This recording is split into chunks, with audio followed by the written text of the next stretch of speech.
Pain is a lonesome place. I don't have to tell you, do I? It'll drop a rock in your stomach right through your pounding heart. And when your knees are so weak, you hit the ground and you finally realize you don't got this. Well, now you might just make it. You see, the tallest tree may not weather the storm, but its roots do. So dig in, stand up, and let the wind blow. Because there's hope.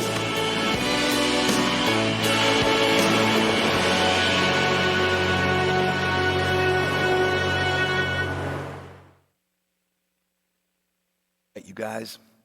Hey, who's ready for a message today? You guys ready? I have been off for a week, which means we're going to be here for about 4 hours and 42 minutes. And nobody thought that was real funny. Wow. I'm not really going to... I promise I won't keep you quite that long. This shouldn't go longer than 2 hours, tops.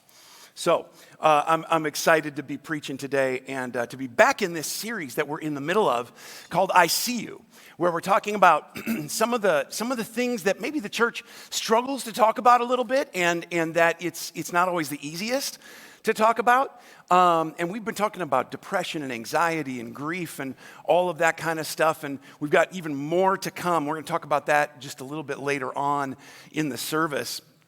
But as we get into today's message, we're going to talk a little bit about what would God say to those who are struggling with addiction. What would God say to those struggling with addiction? I'm going to be in 1 Thessalonians today, so if you have your Bibles, great time to open those up to 1 Thessalonians. It's towards the back of the book. But as we walk through this today, excuse me, I want to encourage you that if addiction is either something that's been in your family or in your own personal journey, that what Paul has for us in these words are words of encouragement. They are not words of judgment. They are not words of condemnation. They are not words that are speaking rules and regulations over you. What God has for you today, and what my deepest prayer is that you're going to walk away from not just the reading of the scripture, but as we talk today a little bit, I'm just praying that you're going to walk away today with a sense of God's grace and his mercy in your life. So that being said, let's dive into 1 Thessalonians chapter 5. I'm going to be reading verses 6 through 11, and they read like this. Paul says, so be on your guard. Do not asleep like the others. Stay alert and be clear-headed. Everybody say clear-headed. Oh, you can do better. Let's say clear-headed. Night is the time when people sleep and drinkers get drunk. Don't you love the Bible? I mean, it's just Paul. He's just talking to you, That's when the drinkers get drunk. That's got some drinking going on at the nighttime. Verse 8, but let us who live in the light be clear-headed. Again, let's say it, clear-headed. Protected by the armor of faith and love, and wearing as our helmet the confidence of our salvation. For God chose to save us through our Lord Jesus Christ, not to pour out his anger on us. Christ died for us so that whether we are dead or alive, when he returns, we can live with him forever. So encourage each other and build each other up just as you are already doing. And that's what we're trying to do. Let's encourage each other and build each other up. My message title for today is Light-Headed. Light-Headed. And we're going to talk a little bit about addiction. Would you pray with me? Father, thank you for the opportunity to open up your word and that you speak into every concern in our lives. And so as we talk about addiction today, I pray that you would remove any sense of shame, any sense of embarrassment, any sense of just difficulty running around inside of us, and that we'd be able to come before you with just an honest spirit, because you see us as we are anyway. So help us to just kind of embrace who you are and what you're doing in our lives. We're going to give you all the praise and the glory in advance for what you're going to do. In Jesus' name, all God's kids said, amen. Amen. Well, hey, listen, it is good to be back at Second Story after the last week or so. I've spent much of the last 7 days in kind of this crazy, crazy whirlwind where I was in California with my kids to go see my daughter, who's a junior at the University of San Diego out there. So, I mean, twist our rubber arms. We decided as a family she needs a visit in the middle of February in Minnesota. And so we just were out there spending a couple of days with her. And while we were there, we got word, of course, about the big snowpocalypse that was supposed to happen here in Minnesota, just as we were supposed to be coming home. This is, no joke, even Delta Airlines was calling us and leaving us messages and alerts like, okay, so just so you know, we might not be able to get you home ever. We're not sure how this is all gonna play out. People in Minnesota might be dead when you get there. We're not sure. They might be frozen to death, but it's gonna be okay. Just know that we're watching the situation very closely. It was kind of a strange deal. School got canceled for 2 days last week, so everybody got an early spring break, which was kind of fun, even though the snow wasn't nearly as bad as everybody said it was going to be. It was all completely, for me, just kind of disorienting. By Friday, I didn't even know what day it was anymore. I'm just kind of walking around in a haze. It's just been a wild week, man, but it's been good. And as a dad of 3 kids who are soon to all be out of high school, those are times throughout the year that we look forward to as parents, where you've got all your kids in one place and you're all together. And so it was just a lot of fun. I will tell you, though, that as I was traveling with 4 sort of early 20-somethings and teenagers, that there was one kind of a teeny issue, just a small thing that kept coming up over and over again, a minor thing, really. And it's that at every moment where there was like a lull in the action, okay? A lull in the action. Just we're out to dinner and we're waiting for our food, or we're driving somewhere in the rental car, or we're in the airport waiting for a flight to take off. Just whatever it was, I felt like I had an extra member of the family who I don't remember raising. Every time I had the slightest moment, we had the slightest delay. Most of the time, my kids were talking to it and conversing with it and interacting with it and spending time with it. And I knew they were because every time I would look at my kids, their heads were down and their thumbs are like this. Constantly, okay? And they'd be looking around and seeing if anybody's looking, and they'd kind of hold the camera up and make those duck lips like, taking pictures of themselves and all of that kind of thing. I'd ask, they'd look at their hand and they would start laughing their heads off. And I'd be like, what's so funny? And they'd be shocked like I'm in the room with them. You know what I mean? Like, I would, hey, what's so funny, guys? And they'd be all surprised and they'd go, nothing. Is it about me? Like, what's going on? What are you guys doing? Does anybody here know the family member that I'm talking about? Any parents of teenagers in the room, do you know this family member? Yeah, right? It is their phones. Their phones. It is the most important member of your family. Did you know that? You don't even have to think. You shouldn't even be thinking about touching somebody else's phone. You ask a teenager to hand over their phone so that you can see the directions that are on it, because they're the ones that are plugged in and wanting to manipulate and control the music of what you're listening to in the car. And I'm telling you, you will watch the child you have raised lose their minds and turn into Gollum from Lord of the Rings. Okay? My precious mother. Take care of my phone. It's so weird. It's like an extension of them. And what's so funny about it, is that it was so noticeable that they started calling themselves on it. They started talking to each other. We'd be waiting for food to arrive, and they'd be like, why don't you just get off your phone and like spend some time with the family for once? Why don't you just kind of like engage a little bit? And then I'd look at that same child 2 minutes later, and they're making the duck faces and the camera shutter all over again. It's just unbelievable. We are raising a generation of screen staring, dopamine driven addicts. They're addicts. And what's funny is that we thought it would be so great as parents to give these people phones when they were young, right? It takes pressure off us. We don't have to entertain them constantly. We had ways to get in touch with them, with whatever's going on in their lives. It turns out that the phone is just another mechanism by which they can ignore you. It's true. Parents of teenagers, you know exactly what I'm talking about. Children who come home who are like, I never saw your text. I don't know what's going on. I don't know, I didn't see your What do you mean you didn't see it? It's all you see. How does that even happen? It's all you look at all the time. Just how did you miss that?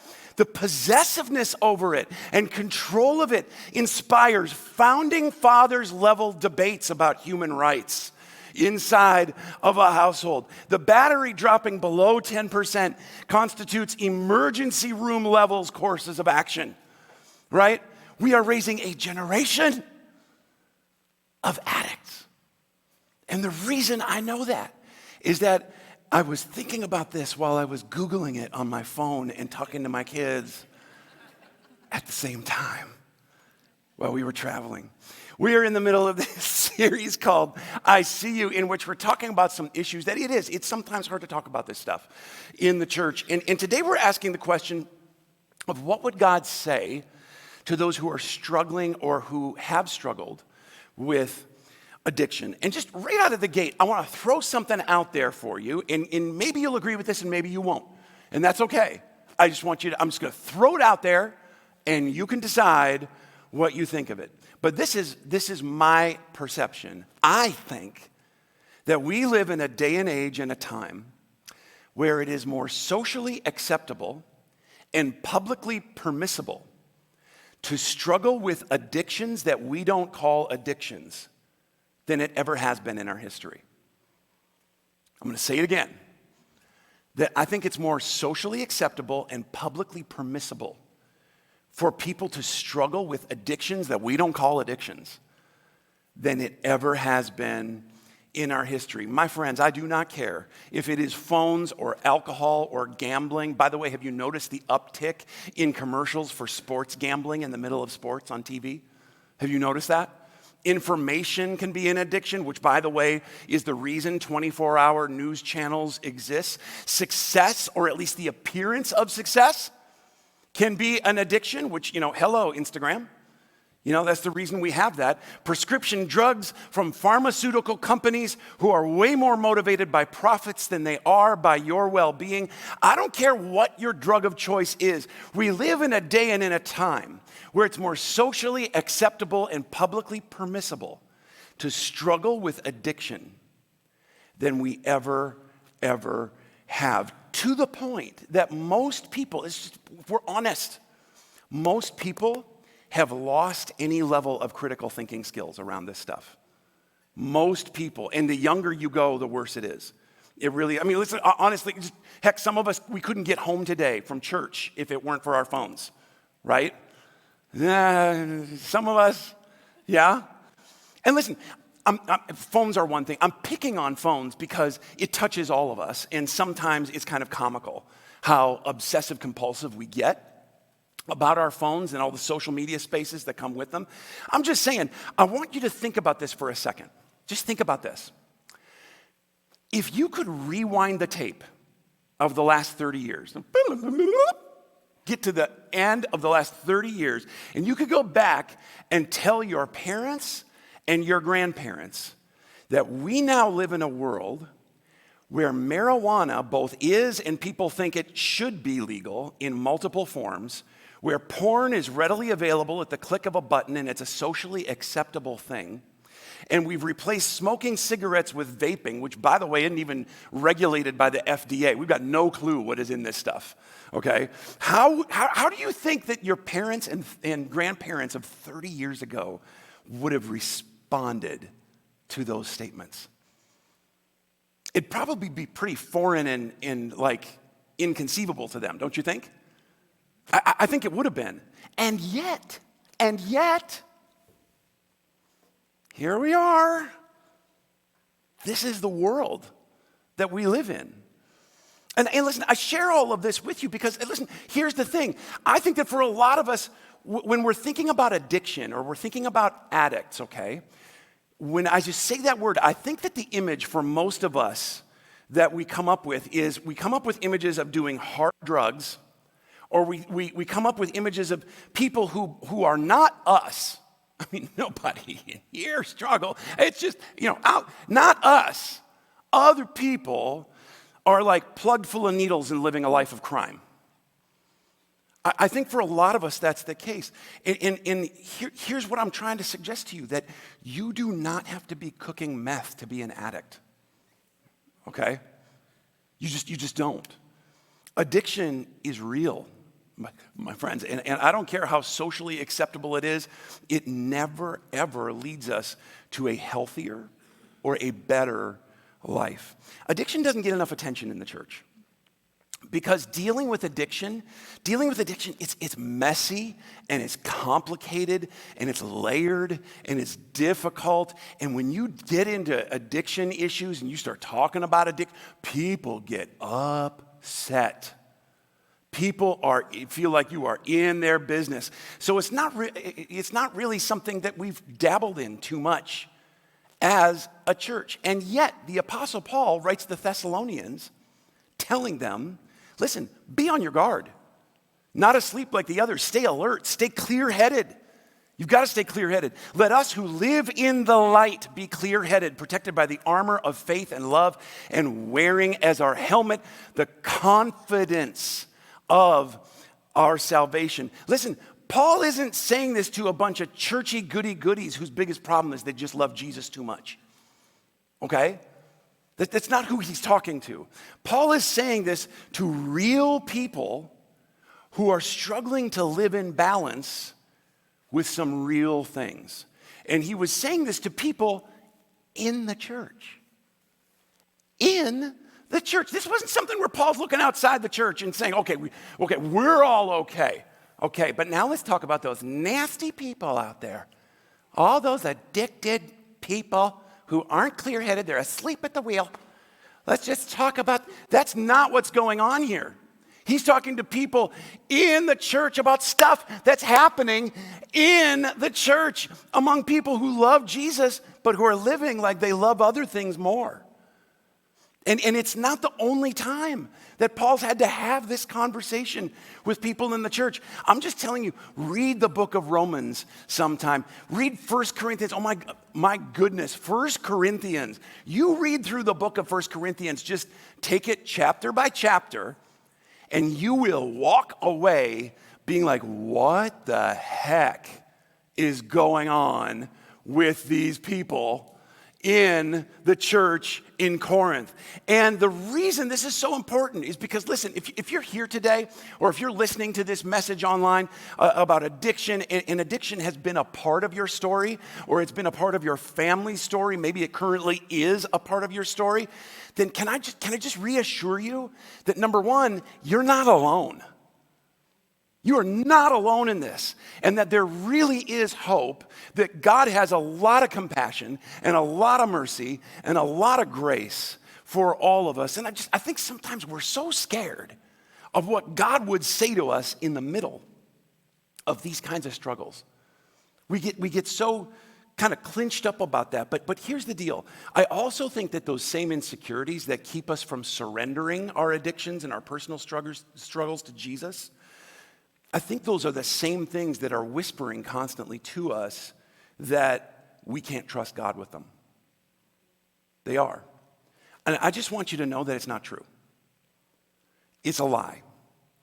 And there's really a reason that we can walk in hope and we can walk in victory over this stuff. I want to talk about 3 ways in which Paul's letter to the Thessalonians encourages us in our walks through addiction this morning. Can I do that for just a minute? I'm going to try to give you something to hang your hat on if this is something that you need to hear. Because listen, There really is encouragement in this, okay? And the first encouragement is actually something that we need to break down inside of us. And it's this. The first encouragement is that the illusion about addiction is the idea of control or mastery. Control or mastery, it's an illusion that addiction whispers to you over and over again. Paul kicks this passage off by saying this in verse 6. He says, so be on your guard, not asleep like the others. Stay alert and be clear-headed. Night is the time when people sleep and drinkers get drunk. But let us who live in the light be clear-headed, again that word clear-headed, protected by the armor of faith and love, and wearing as our helmet the confidence of our salvation. Everybody say confidence. We need to find some confidence. Now, listen, Paul is doing two things here, okay? He's doing two things. The first is that he's saying, look, there's two ways of living. You can live in the light, or you can live in the dark. Okay? Those who follow Jesus are supposed to be people who are clear-headed. We are alert. We are in control of ourselves. We're aware of ourselves. We're supposed to be people who stay sharp and we're not dulled down. These are people who Paul says are living in the light. Okay? In other words, you're not lightheaded because you're drunk. You're lightheaded because you're so full of the light of Christ that God's Spirit is bleeding through into the way that you live.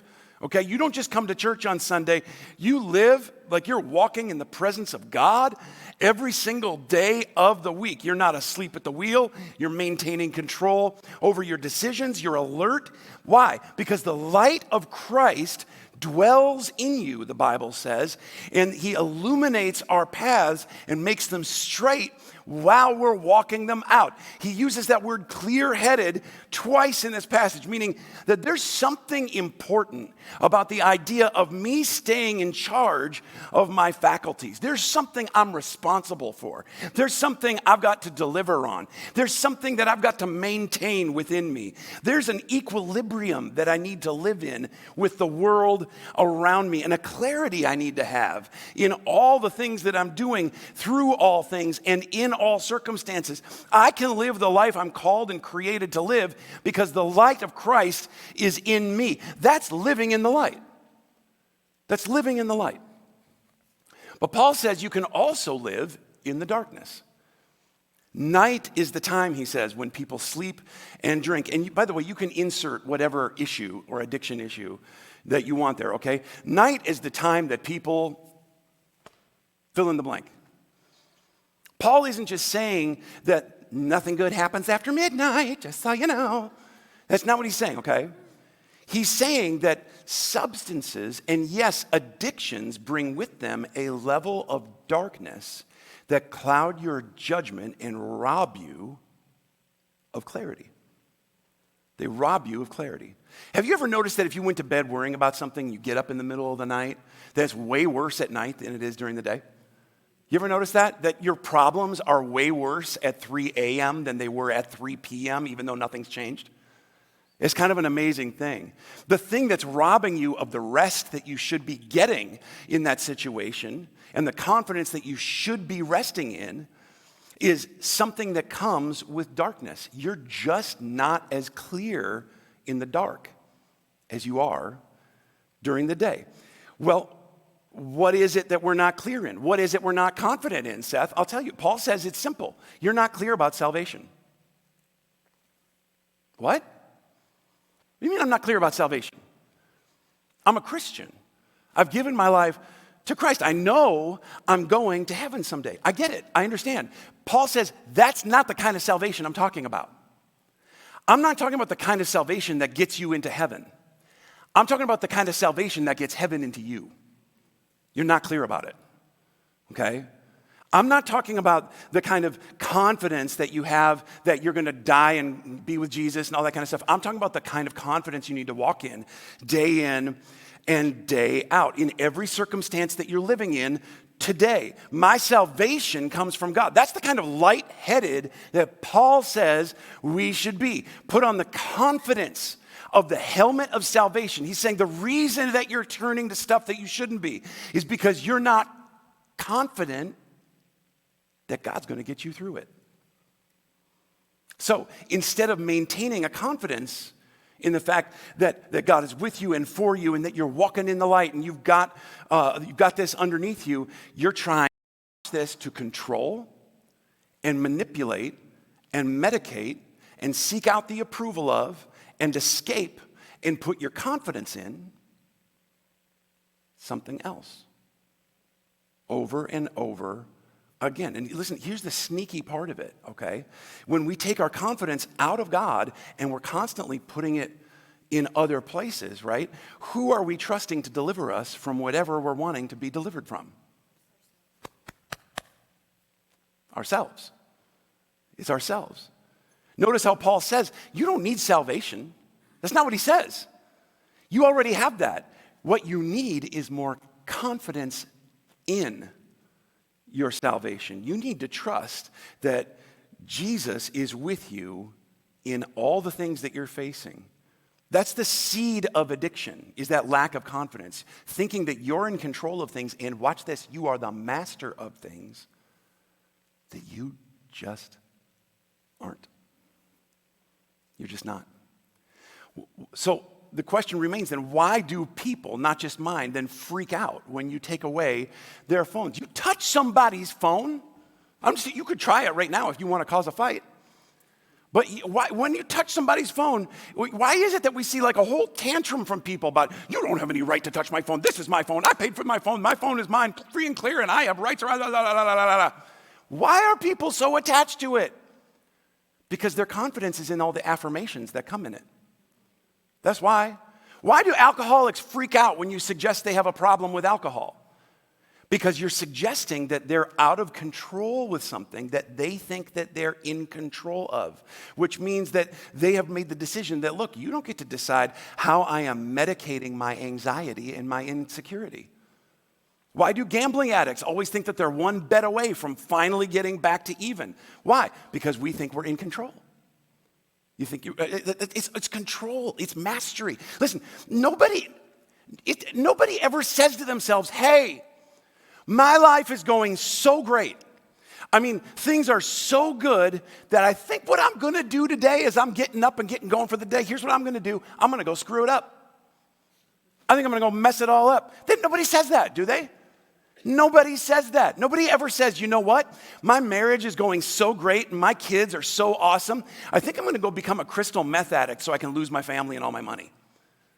Nobody wakes up in the morning saying that, right? But it happens a lot. Nobody ever says, hey, you know what? I think today I'm going to smoke my first cigarette. I think that's what I'm going to do. And then from there, I'm going to get hooked. I'm going to become a chain smoker. I'm going to smell bad for the rest of my life. And I'm going to turn my teeth yellow and die at the age of 51 from lung cancer. Nobody says that. Nobody ever does that. Praise the Lord. Praise the Lord for the cigarettes. We're just glad that they're here, right? Nobody ever does that, but it happens all the time.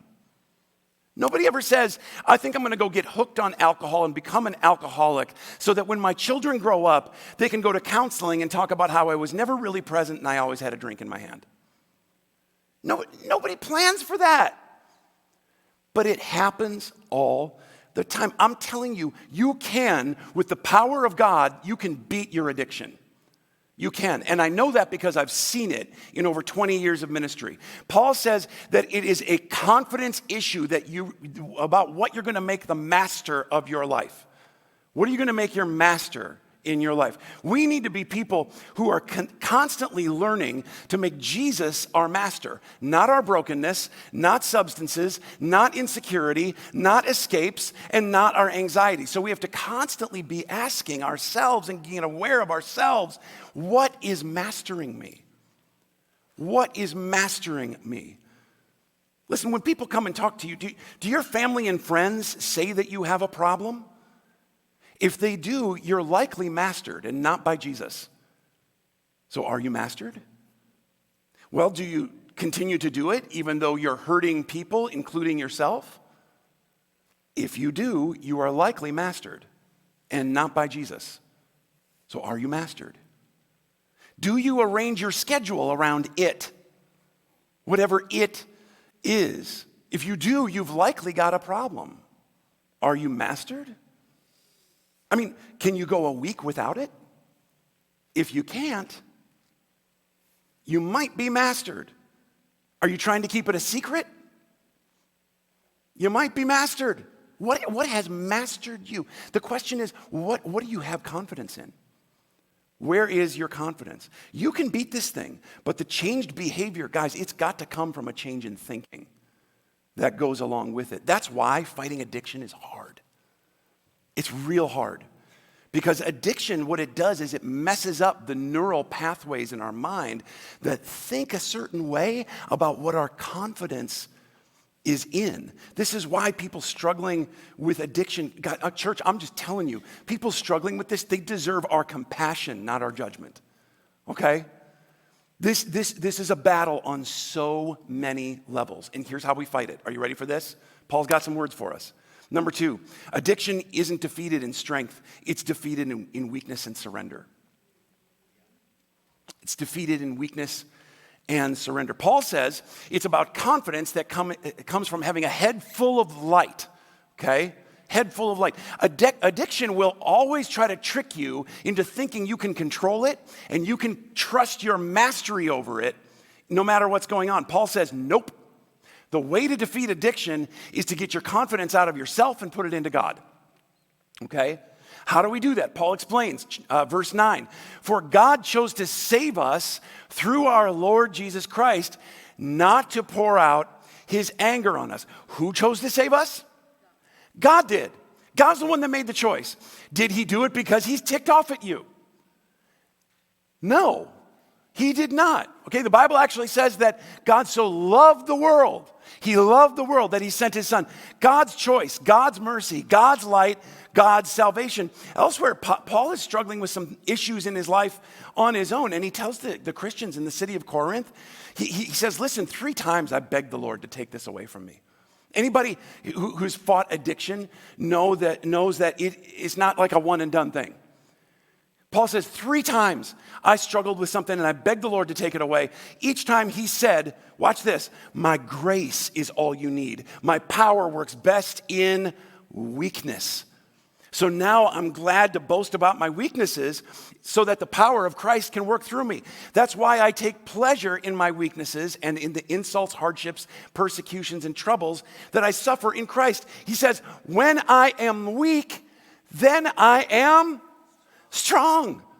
Then I am strong. Here's the deal. You try to beat addiction by just muscling up on it and flexing on it, and you will fail. I promise. You're going to fail. Stop trying to be strong. Stop. Be weak. Be weak. Be honest that you can't do it on your own. There is a kind of humility that we need to have in putting our confidence out of ourselves and putting it into Jesus. Sometimes when I preach on addiction, people will say to me, well, Seth, that's real easy for you to say there, brother. Real easy for you to say. I'll be like, what are you talking about? They'll say, well, you don't have any visible addictions on you. So clearly, easy for you to sit here and talk about it. Can we just get out of the mindset for a minute that experience is the only teacher in the room? You don't have to experience something to learn about it. You don't have to punch yourself in the face to know it's going to hurt. Right? You don't have to you can if you want to. It's up to you. But Paul says, listen, my experience is that when I'm the strongest and I'm trying to plow through it and I'm just trying to muscle up on my problems, that's when I get into trouble. When I let experience be my teacher, I learn really brutal lessons. Real strength is being weak enough to be able to say, Jesus, I need to trust you with this because I can't win the battle by myself. I can't. When I was a kid, I was in the Cub Scouts, and we did one of those pine car race derby things. You know what I'm talking about? We did one of those, and I built my car with just such care and precision. I sanded it down, and I painted it, and I emptied a whole tube of that graphite. You know the graphite? You get it all over the wheels so it's nice and slick and it's moving really good. I wanted to win so bad, and I got to the race, and a buddy of mine had a dad who was a knee surgeon. And before the race, the dad came over to the area, and he took his kid's race car, and he pulled a syringe out all over the wheels, put some kind of fluid on them, and a whole bunch of us were like, hey, what's that? What do you got there? What's happening with that? The dad, no joke, he goes, knee fluid, lowest viscosity known to man. And he put the car back in this thing. We did the race. They said, go. This kid's car took off like, have you seen Back to the Future where the flames are like at the tire marks? Just, this thing was just gone. He dusted all of us. Now, did this kid win because he made such a great car? No. His car sucked. It was terrible. It was a terrible car. It didn't matter. His car could have been a dump truck made out of a cement block. Okay? It doesn't matter because what got injected in his wheels, it didn't come from him. It didn't come from him. But that's what won the race. Right? Listen, what's going to win your race isn't you on your own power building a life that's superior to everybody else's. That's not what's going to. The Bible says that all have sinned and fall short of the glory of God. Everybody's life is a dump truck. That's what he's saying. It's all dump truck city. You guys have all built terrible cars. And what's going to cause you to win, what's going to cause you to overcome, what's going to cause you to get on the right page and move in the right direction and be there when you're supposed to be there, what's going to cause all of that isn't you. It's what God put in you. It's what he injects into your life. Guys, the people who are winning at beating addiction, these are not super people. They're not like muscling through it in a way that you're just too weak to do. They're not people who are just that much better than you and that much smarter than you or that much less worried than you or that much less ashamed than you. It has nothing to do with it. They're not super people. They're just people who in their weakness, they ask God for more and more and more of what only He can give that propels a human life to places we can't get on our own. That's what it is. So get weak. Get weak, get trusting, and then get trusting in this reality. And if you hear nothing else today, I hope you hear this, that your addiction is not your identity. I think most addictions stem from stuff that gets jumbled up in our identity. I have met so many people who go through struggles with addictions, and I'm telling you, one of the biggest tricks of the devil is that Satan loves it when your addiction becomes a part of who you think you are. Have you noticed how people will say things like, I'm a smoker? You're not a smoker. You're a child of God who smokes, but people identify with it.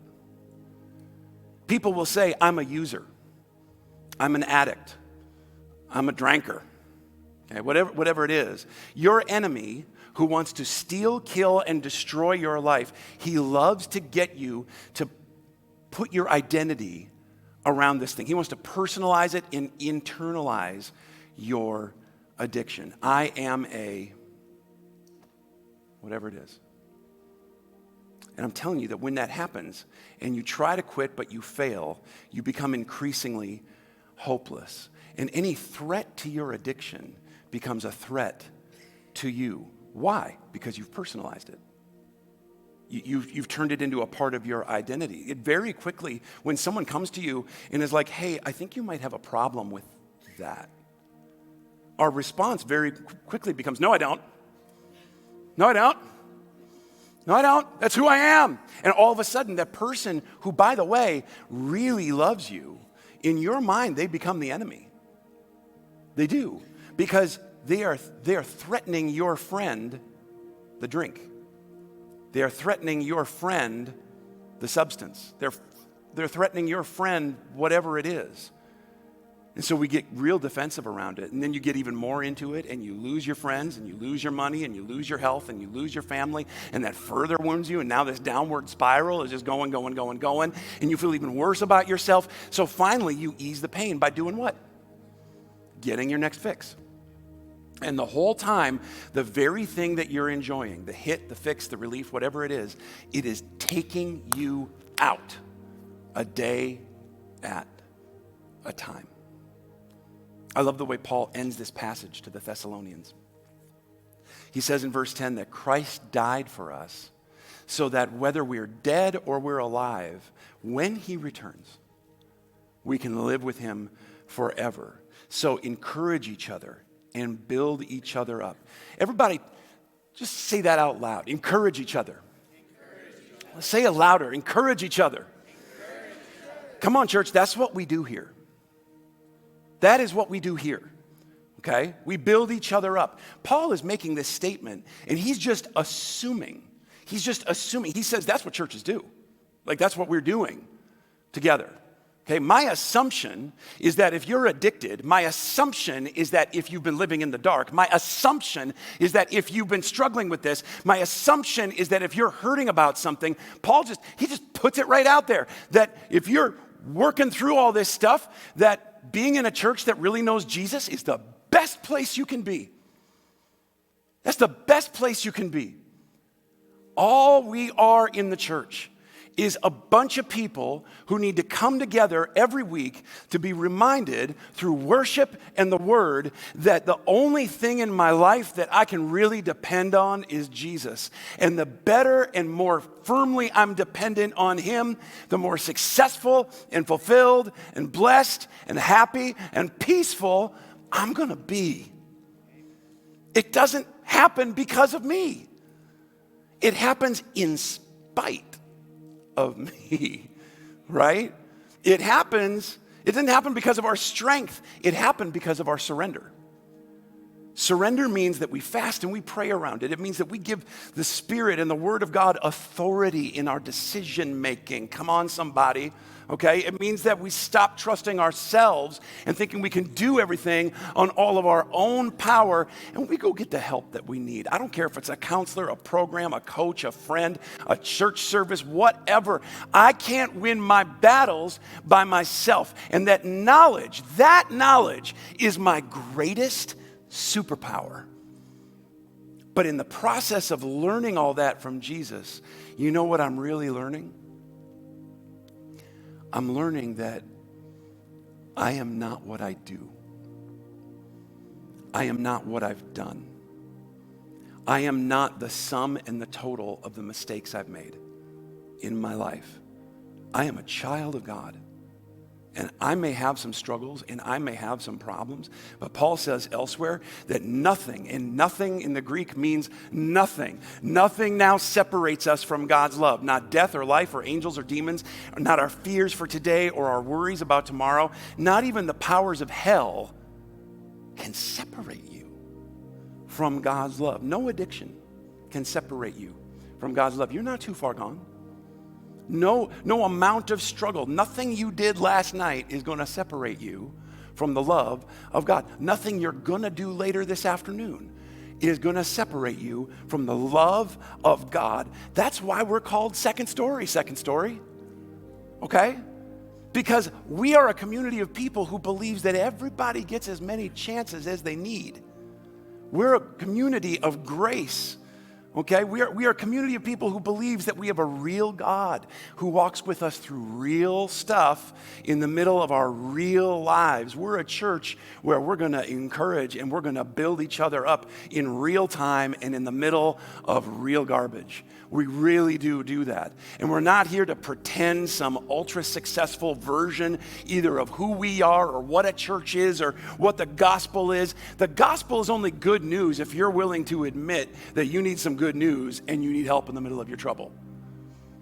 That's why Jesus said that it's the sick who need a doctor, not the healthy. Because those who think they're healthy and they're good, and I have no problems whatsoever, good, then you don't need Jesus. Jesus said, I'm here for people who know that they need me. Sometimes you just need a community of people who say what you're going through and what you've been through and what you're struggling with, what you're walking in right now. This is not who you are.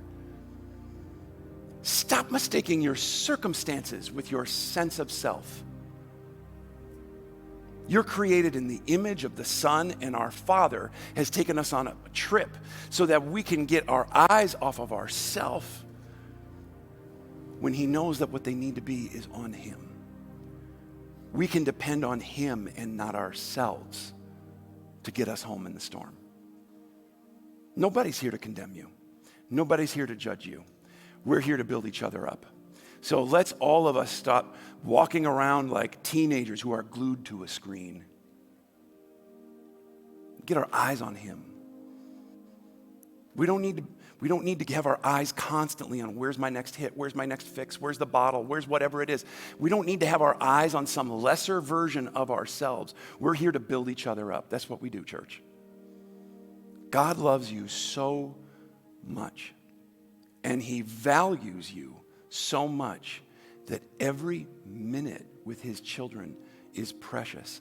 And the second we take our eyes off the places that we're seeking security, every minute you're willing to take your eyes off of yourself and put them onto him, it's a moment that he can remind you that he sees you, that he wants us on this trip with him because he loves us.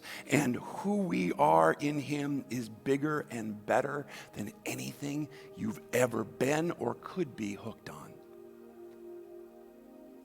All I want you to do is just walk away knowing that he's with you in this, that you don't have to fight this on your own.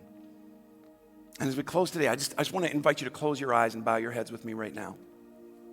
And as you reflect on what we've been talking about today, here's what I want you to ask yourself, okay? Is there something that has mastered you?